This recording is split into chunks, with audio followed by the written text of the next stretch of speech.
Bienvenue sur On Mind, partage d'un coach, le podcast des coachs inspirants. Je suis Vincent Lopez, coach professionnel certifié, spécialisé en éducation et en parentalité positive. Mon objectif, démocratiser un coaching de qualité qui s'appuie sur un code de déontologie éprouvé.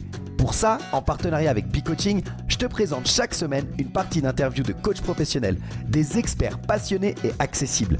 Je te propose un voyage inspirant avec des coachs qui vont te présenter leur parcours authentique avec toutes les étapes qu'ils ont traversées. Leurs défis, leurs échecs et leurs réussites vont enrichir ta propre expérience. Et on ne s'arrête pas aux témoignages. Ils vont également te partager leur vision unique du coaching et te présenter des outils précieux pour t'aider toi ou tes clients à atteindre vos objectifs. Pour ne rien rater de l'émission, pense à t'abonner dès maintenant et ainsi rejoindre la communauté On Mind. Bonne écoute! Salut à toutes et à tous, bienvenue dans l'épisode numéro 10 de On Mind, partage de coach, le podcast des coachs inspirants. Super content de te retrouver pour poursuivre notre aventure avec notre invitée remarquable Florence Abry. On a découvert sa transition inspirante du monde de l'industrie vers le coaching professionnel dans les épisodes précédents. Je te remets l'épisode 8 et l'épisode 9 en description si jamais tu ne les as pas encore écoutés. Aujourd'hui, on va plonger un peu plus profondément dans le parcours de Florence. Dans cet épisode, elle va nous partager la manière dont elle a surmonté divers challenges et les leçons précieuses qu'elle a tirées de ses expériences. Elle va partager avec nous les clés de son succès en coaching, des astuces et des stratégies qui ont façonné sa carrière et son approche du coaching. Alors j'espère que tu es prêt à explorer ces aspects souvent méconnus mais essentiels du coaching. Installe-toi, prépare-toi à être emporté dans un voyage d'apprentissage et d'inspiration avec Florence.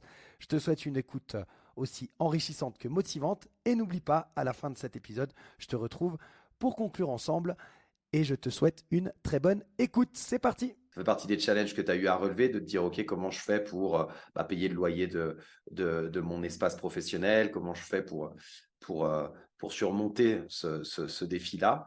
Est-ce qu'il y a un moment un peu décisif dans ton parcours de lancement de ton entreprise où tu te dis, ce moment-là, il a été décisif pour ce que je fais aujourd'hui? Ce qui a été décisif,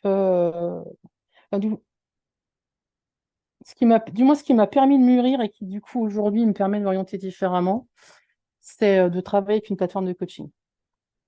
Ok. Parce que du coup, tu travailles, tu choisis pas tes clients, donc tu vois plein de gens, même si le thème, c'est toujours le même, on va dire, grosso modo, sur la plateforme, mais tu vois plein de gens de plein d'horizons différents. Et là, ça te fait grandir, ça te fait maturer. Et ça permet aujourd'hui de me dire, certes, j'aime l'individuel et ça, c'est une certitude, mais aujourd'hui, il me manque le collectif. Le collectif, il n'est pas assez représenté dans mon activité. D'accord. Donc, il y a vraiment ça. C'est le premier partenariat, parce que c'est le premier partenariat. Après, il y en a eu d'autres, mais ce premier partenariat, ouais, il a compté parce que c'est une reconnaissance, parce que tu passes un entretien, parce que tu te rends compte que du coup, ce que tu as fait, c'est reconnu, tu te rends compte que tes clients, il y a des retours. Donc, ce premier partenariat, Ok. c'est vraiment le truc qui, moi, m'a permis d'être à l'aise, en confiance avec ce que je faisais. Et puis, Et aligné un peu avec ce que tu nous as partagé jusqu'à présent, à savoir pas rester seul et isolé, quoi. Ouais, Alors, c'est challengeant parce que c'est pas ta boîte, tu es en prestation de service. Donc, tu fais pas ce que tu veux. C'est un peu, des fois, tu peux potentiellement te retrouver en conflit d'intérêts, peut-être. Donc, ça, tu vois, ça vient vraiment chercher sur ce qu'on appelle la posture du coach, le truc dont tout le monde parle à l'école et que personne t'explique. Tu sais, ce truc, la posture du coach, le Graal magique. Et du coup, ça a été super formateur, en fait. Parce que là, des questions, j'en ai eu quelques-unes à ce sujet-là.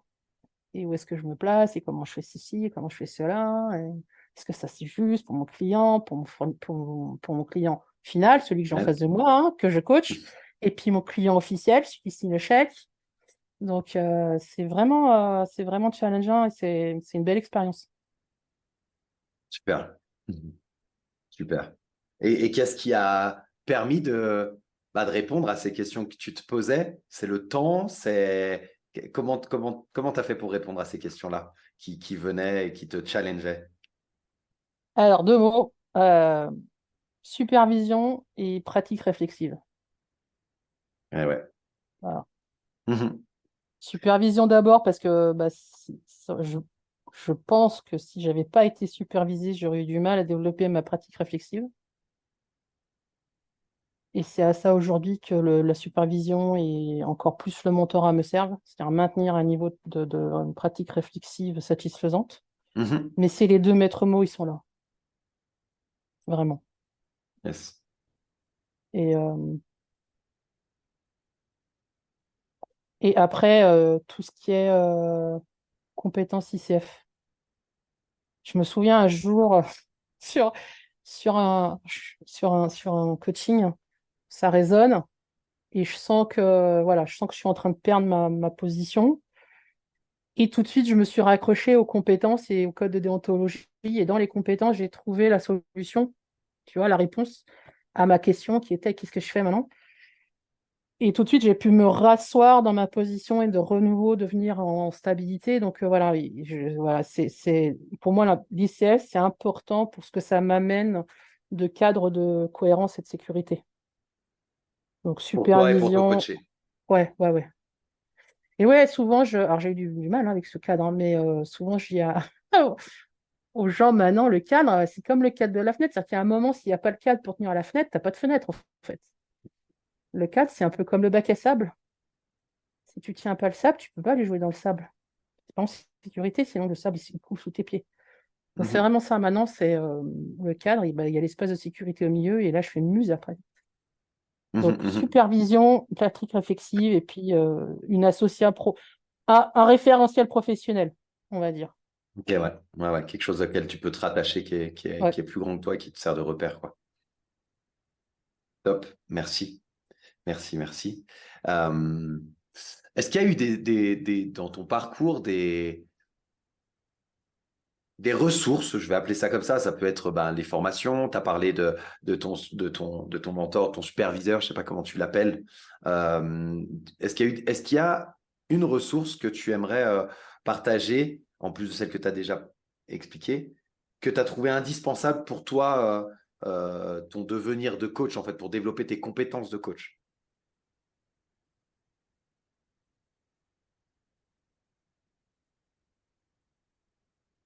Eh, dur tes questions, là. Euh, Et ça le fait rire. Et ça te fait rire. Attends voir, il faut que je cherche profondément parce que la ressource.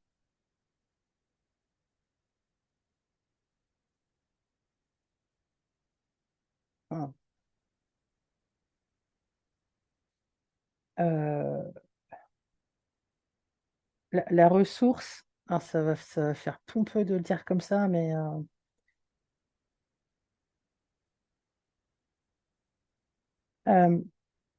c'est souvent, très très souvent, mais vraiment très très très souvent, je pense à Jean-Luc. Donc, Euh, ton superviseur, mentor, comment tu on fait l'appelles? les deux. C'est-à-dire que Ouais, tu des fais les deux, fois, ok, d'accord. des fois, il me supervise, des fois, il me fait du Ok, mentorat. ok. Et donc, très très souvent, je pense à lui. Euh, S'il écoute, il va me maudire. Je lui enverrai. Ah, super! Merci de foutre le bordel, Vincent. Non, non. Ouais, très souvent, je pense à lui par rapport à ce qu'il est, ce qu'il incarne, mais vraiment ce qu'il est, lui, en toute simplicité, en toute enfin, congruence, entièreté, plénitude, enfin, je sais pas. Et le mot qui s'approche peut-être le plus pour moi, c'est quelqu'un d'une humanité et d'un humanisme voilà, incroyable. La qualité qui vient à mon esprit, c'est humilité. Et là, je sais il fait des bons. Mais c'est ça. C'est ça parce que quand on est dans l'écoute, quand on est à l'instant T, quand, quand on est, et puis en toute simplicité, je veux dire, en accueil, voilà, en accueil. Euh, ben on sait en fait, on sait. Et, et c'est ça, la ressource principale, c'est peut-être pour moi d'avoir quelqu'un qui incarne cet état-là.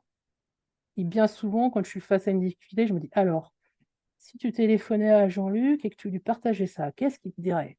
Ah, potentiellement, il dirait ça, ça, ça.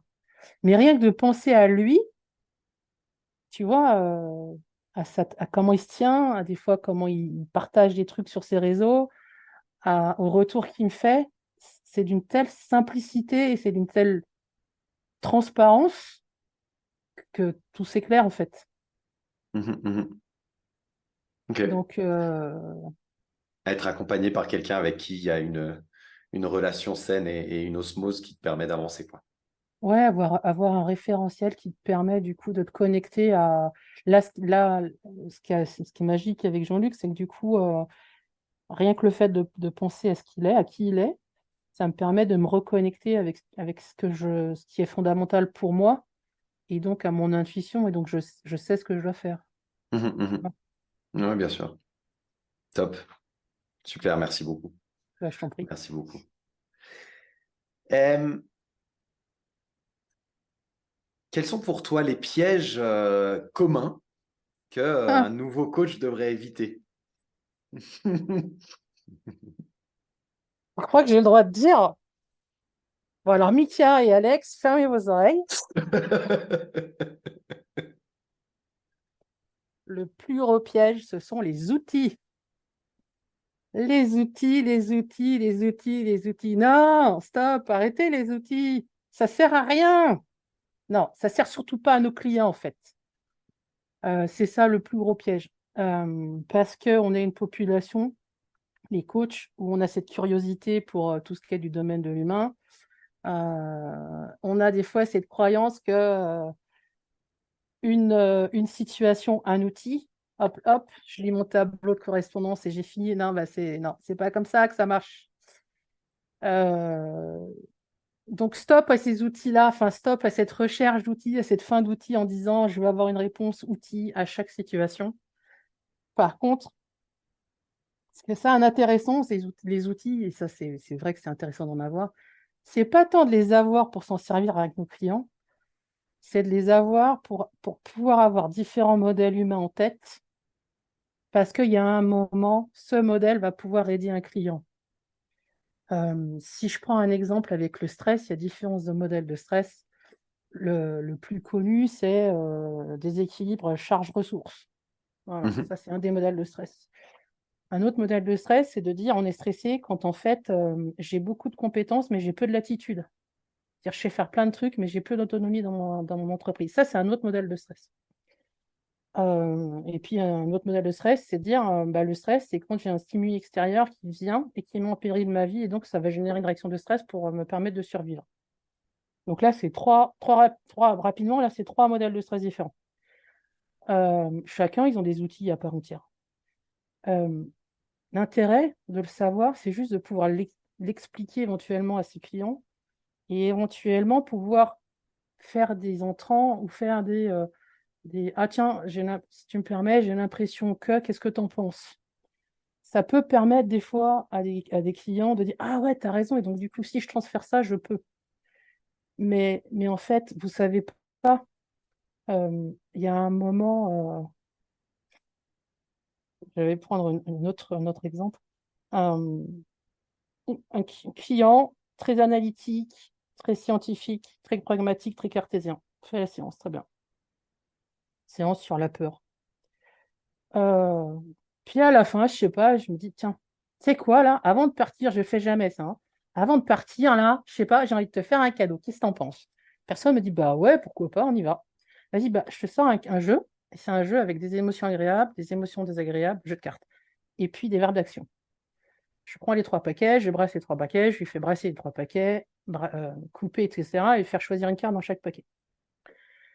Et quand tu retournes l'émotion désagréable, tu dis, quand je sens, et là c'était la tristesse, alors que se passerait-il si je, et là c'était le verbe jouer, peut-être que je serais, et l'émotion agréable, c'était en joie, je crois. Et ça faisait lien avec ce qu'on s'était dit dans la séance. Et là, la personne me regarde, me dit, non, mais c'est pas possible, t'as triché, France. Je dis, mais comment veux-tu que je triche? J'ai brassé, t'as coupé, t'as choisi. Comment veux-tu que je triche? C'est juste pas possible. Et à partir de là, ça a fait émerger chez cette personne des prises de conscience sur, bah ouais, tout n'est pas qu'analyse et tout n'est pas que mathématique et tout n'est pas que logique. Pourquoi à ce moment-là, j'ai sorti le jeu de cartes? Je ne sais pas, juste j'étais dans ce moment de je suis.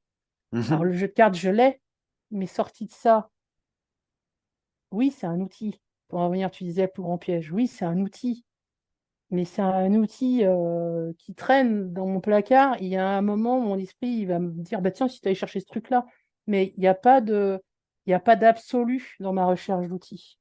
C'est de la curiosité, c'est tout. C'est Ouais. certainement ça le plus grand piège. Merci beaucoup. Merci beaucoup. T'es pas la première hein, Ah, ça me rassure. Non, non, t'es pas la première à le dire. Je crois me souvenir que dans l'interview que j'avais fait avec Abdelhamid Niati, bah, il disait en gros la même chose. Hein. C'est que le meilleur outil, ça reste le coach et on peut aller chercher tous les outils qu'on veut. Ils sont souvent là pour rassurer le coach, très souvent. Mm. Et parfois, eh bien, il crée plus de, de brume qu'autre chose. C'est-à-dire que avoir trop d'outils, ça te dessert en tant que coach et ça dessert finalement ton coaché. Donc, utilise ton outil principal qui est toi. J'ai beaucoup aimé la métaphore que tu as utilisée tout à l'heure en disant faut affûter le propre outil que nous sommes. Et puis petit à petit, tu peux, bien entendu, que les outils peuvent être utiles. Moi, j'aime bien l'image du couteau suisse où tu vas aller chercher des outils qui sont propres à toi, que tu as assimilés, acquis. Mais l'outil principal, ça reste un couteau quand même au départ. Et puis ensuite, il y a le reste qui est du bonus, quoi. Ou le C'est ça. téléphone qui fait tout sauf téléphoner aujourd'hui. Et, et, et, tu, et tu vois, on dit le meilleur outil, c'est nous. Et moi, un outil qui, pour le coup, m'a servi, c'est peut-être d'interroger mes clients sur, tu m'as dit ça, tu m'as dit, ton objectif, mon objectif, c'est d'être motivé le matin quand je vais travailler.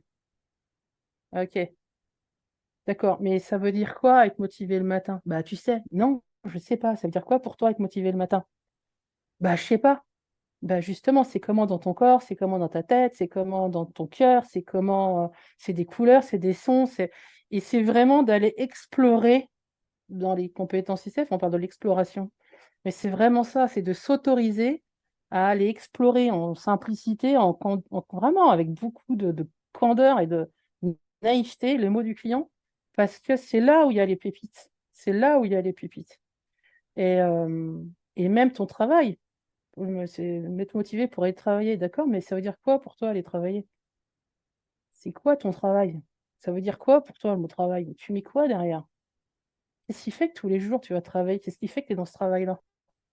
Et c'est là où on a la matière. Et là, c'est cette. On en revient à l'humilité. Je ne Ouais. sais rien. Je ne sais rien de mon client. Je ne sais rien, ouais. La posture j'aime bien la métaphore du bébé, en fait, tu vois, dans chaque situation, de te remettre dans une posture où, en fait, tu es là pour apprendre. Et la meilleure façon d'apprendre, bah, c'est de questionner ton coaché pour qu'il te dise que lui, il a à te transmettre. Ouais. Des fois, je dis avant de rentrer en coaching, tout mon référentiel à moi, mon histoire, tout ça, c'est comme si c'était écrit sur un tableau blanc et j'efface. Je garde juste le cadre de la pratique de coaching. Et ensuite, mon but, c'est de m'approprier, de remettre sur ce tableau blanc les éléments que me donne mon client pour reconstruire un référentiel qui est celui de mon client. Mhm. Et de là, si j'arrive pas, en fait, si j'arrive pas à écrire les mots, c'est qu'il y a quelque chose que mon client m'a pas donné, en fait. Mais qu'est-ce qu'il m'a pas donné? Qu'est-ce qui fait qu'il l'a pas donné? Il y a peut-être quelque chose là qui va émerger. Et c'est souvent quand tu demandes à quelqu'un d'expliquer quelque chose, comment tu fais pour... Alors, tu m'as parlé de A, tu m'as parlé de C, mais finalement, je n'ai pas entendu B. Comment tu as fait pour aller de A à C? Eh bien, c'est simple, pour aller de A à C, regarde, je passe par là, par là, par là, par là. Ah ouais, donc en fait, il y a B, il est là. Ah oui. Ah ouais. Et là, il y a un truc qui a émergé. Parce que le cerveau, il est feignant, il ne faut pas l'oublier ça. N'oubliez pas que le cerveau, il est feignant. Donc s'il peut chanter une partie de la réflexion pour aller directement au résultat, il va y aller. Et souvent, les prises de conscience du client, elles sont dans ce que le cerveau, il a chanté, justement. Mhm. Très Et juste. c'est pour ça que questionner, questionner, questionner, questionner, même s'il n'y a pas de question bête, allez-y.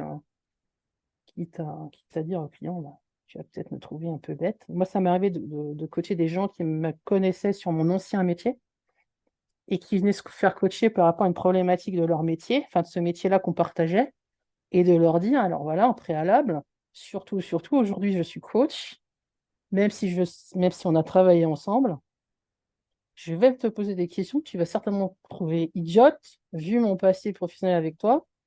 Mais en fait, dis-toi bien que c'est pas tant pour moi que je les pose que pour toi. Et il y a un moment, c'est nécessaire de les poser ces questions-là pour être dans l'éclaircissement et l'exploration. Et puis Ouais, de ouais, demander et puis de demander si c'est OK, hein, après. Mais s'autoriser à ça. complètement. Complètement. Ouais. Ça fait partie des erreurs souvent que les jeunes coachs à nouveau peuvent faire, de, se, de choisir un public cible en se disant c'est ce que je connais, donc ce sera plus facile. Alors, Ouais, choisir un public cible parce que tu le connais, pas de problème. Enfin, moi, je l'ai fait et ça fonctionne très bien. Mais par contre, bah, j'ai exactement la même posture. Ma connaissance, je la mets de côté et puis je pose des questions, mais où je pense avoir la réponse pour moi. Mais par contre, je n'ai jamais la réponse pour le coacher. Mais par c'est ça. conséquent, réussir à te mettre dans une position d'apprenant à nouveau en te disant je ne connais pas, c'est la meilleure façon d'aider ton coaché, quoi. Ah, bah, ça, c'est sûr. Ouais. Exact, exact. Comment tu gères tu nous as parlé avant une séance, tu effaces un peu ton passé, ton tableau blanc. Comment tu gères justement ton temps, ton énergie pour réussir je veux dire, à maintenir ou à garder une efficacité un peu optimale en tant que coach? Oula! Qu'est-ce que tu appelles efficacité optimale du coach? Être à 100% avec ton coach, et c'est pas l'efficacité en termes de résultats. Ah, J'entends comment tu fais. Enfin, le coaching, ça nous demande des ressources. On peut sortir d'une séance en pleine énergie parce qu'elle nous a ressourcés. Puis aussi, ben, parfois, tu vois, ça va aspirer cette énergie. Comment tu fais avec ton temps, avec ton énergie pour le gérer et réussir à donner le meilleur de toi-même à chaque coaché? C'est ça que j'appelle ressources optimales. ouais. Alors, physiquement, quand je coach, j'ai mes pieds au sol.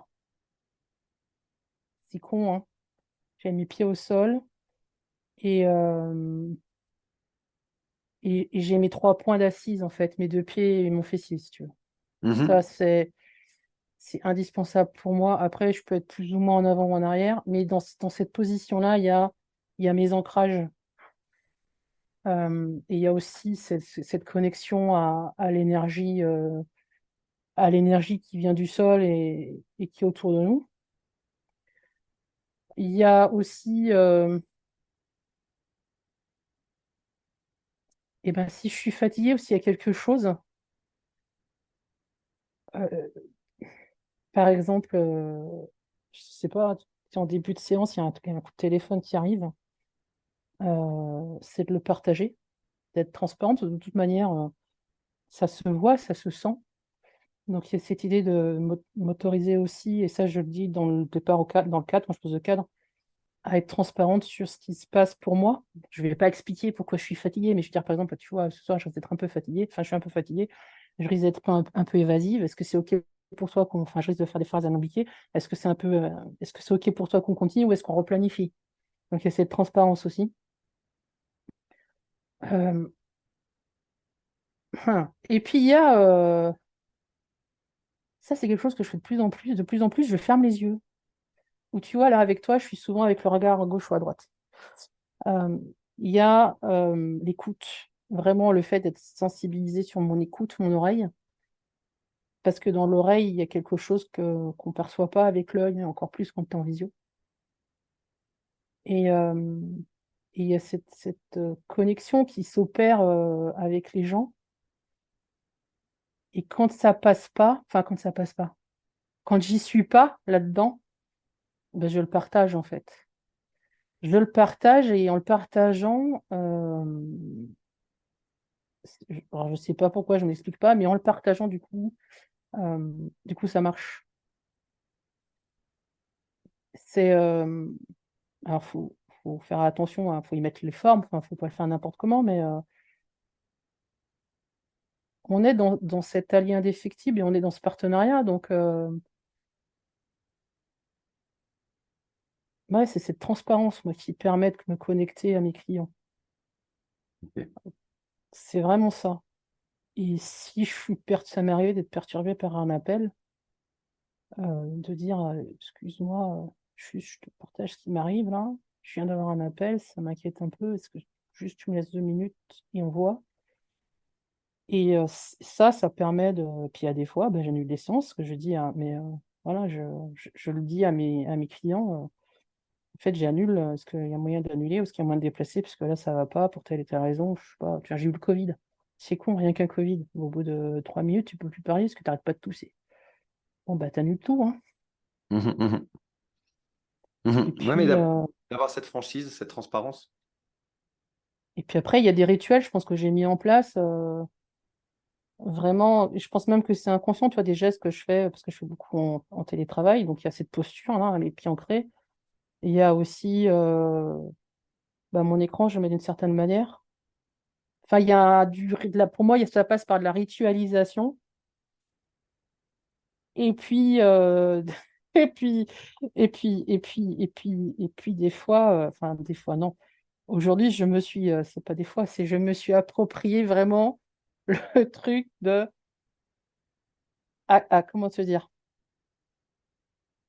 Bon, j'y vais, de toute façon, je sais que ça va bien se passer. Toi, il y a un moment, quand tu vas en séance, tu dis, alors, c'est tel client, qu'est-ce qui se passe, c'est quoi sa problématique, tac, tac, tac. Donc ça, on peut le faire. Puis au début, on a tendance à dire, bon, alors s'il me dit ça, et s'il a envie d'aller ça, et du coup, qu'est-ce qu'on pourrait faire? Enfin, il y a une espèce de stratégie sous-jacente là qu'on se fait. Et en fait, ça, je ne sais plus. C'est juste maintenant, alors, c'est qui mon client? OK, c'est telle personne. Je replace le cadre. Hein, OK, qu'est-ce qu'on s'était dit la dernière fois, grosso modo? Ah, OK, d'accord. Bon, qu'est-ce qu'on va faire aujourd'hui? Bon, écoute, je ne sais pas, on verra bien à quoi la personne elle arrive et puis on va travailler là-dessus. Et ça, c'est pareil, je le pose dans le cadre pour que ça soit OK. Si mon client il veut un protocole particulier, bon, on fera le protocole, mais en général, les gens ils aiment bien cet aspect temps réel. Et c'est ça qui fait que tu peux, quand tu es là, tu es là, enfin, quand tu es là-dedans, tu es que là-dedans. Tu peux pas être ailleurs en fait, parce que j'ai pas d'agenda. Mhm. Donc, le pire qui puisse m'arriver, c'est un client qui me dirait bah, je fais pas ce que tu veux. Ouais, d'accord. Alors, dans ces cas, ça m'arrive, hein. Ça m'arrive, ça, des fois. Donc, des fois, je dis, bon, alors, d'accord, OK, ce que je veux. Donc, du coup, j'aime bien la macroéconomie. Qu'est-ce que tu penses de ce qui se passe sur le marché à Calcutta, là? Donc, c'est pas ce que je veux. Donc, finalement, on trouve toujours quelque chose. Mhm. Mais tu vois, quand tu arrives en disant juste, je suis disponible, j'efface le tableau, et puis je prends ce qu'on me donne. Et puis, de toute façon, ça sera bien parce que ça sera le chemin du client. Qu'est-ce que tu veux comment tu peux ne pas être avec lui? Mhm. Mhm.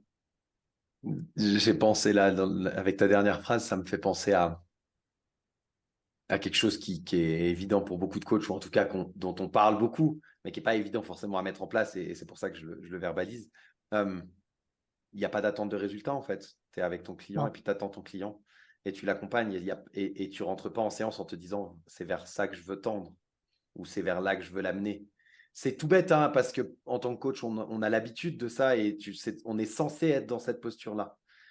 Mais je sais, par expérience déjà, parce que je l'ai vécu, mais aussi par l'échange, que de nombreux coachs, ils sont encore là-dedans, même de manière des fois inconsciente. C'est pas forcément, Hum, ils viennent pas avec ça, mais ce que tu dis, d'effacer le tableau et de venir en disant, ça va bien se passer, et parce que de toute façon, ça va bien se passer parce que j'accompagne mon client, hum.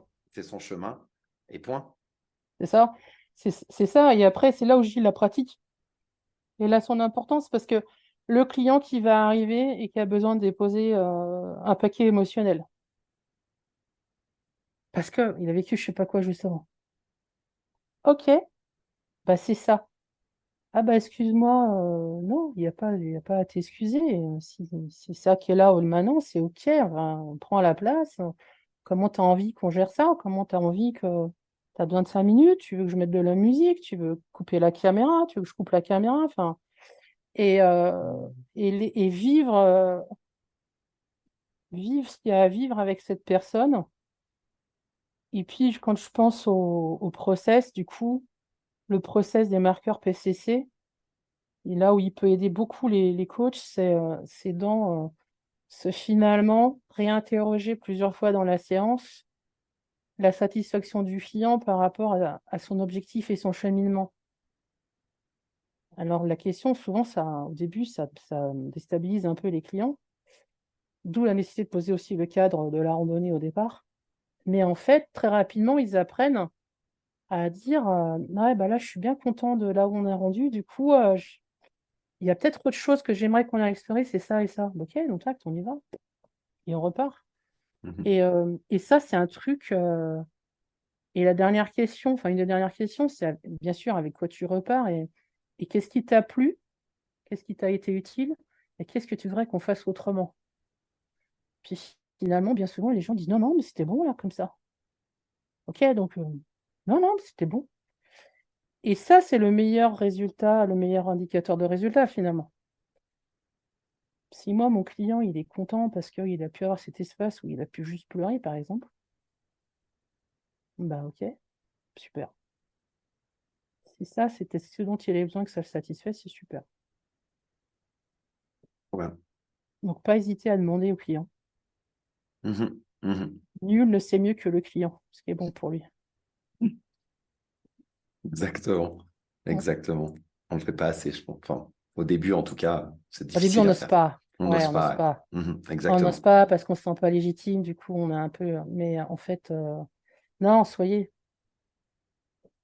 Et voilà les amis, c'est ainsi que nous terminons notre 10e épisode avec Florence Abry. J'espère que tu auras été captivé et enrichi par cette immersion dans l'univers du coaching et les partages de Florence. Si cette conversation t'a inspiré, il reste une dernière partie à notre aventure, ça ne s'arrête pas là. Dans notre prochain épisode, Florence va nous éclairer sur les subtilités de sa pratique. Elle partagera d'autres conseils très précieux. On va explorer ensemble en particulier ses stratégies pour vivre de son activité de coaching, une question qui est assez essentielle pour tous les coachs en devenir. Elle va nous dévoiler également comment elle adapte ses approches à des besoins spécifiques et ce qui illustre finalement la flexibilité et l'innovation nécessaires dans ce métier de coach. Alors reste à l'écoute pour ne rien manquer de cette suite passionnante. Tu le sais, ta participation, tes écoutes, tes partages, tes commentaires, c'est ce qui fait vivre Honeymind. Donc n'hésite pas, je te dis à très bientôt pour continuer cette belle aventure avec Florence. Et d'ici là, prends soin de toi et continue à explorer le monde fascinant du coaching. À la prochaine!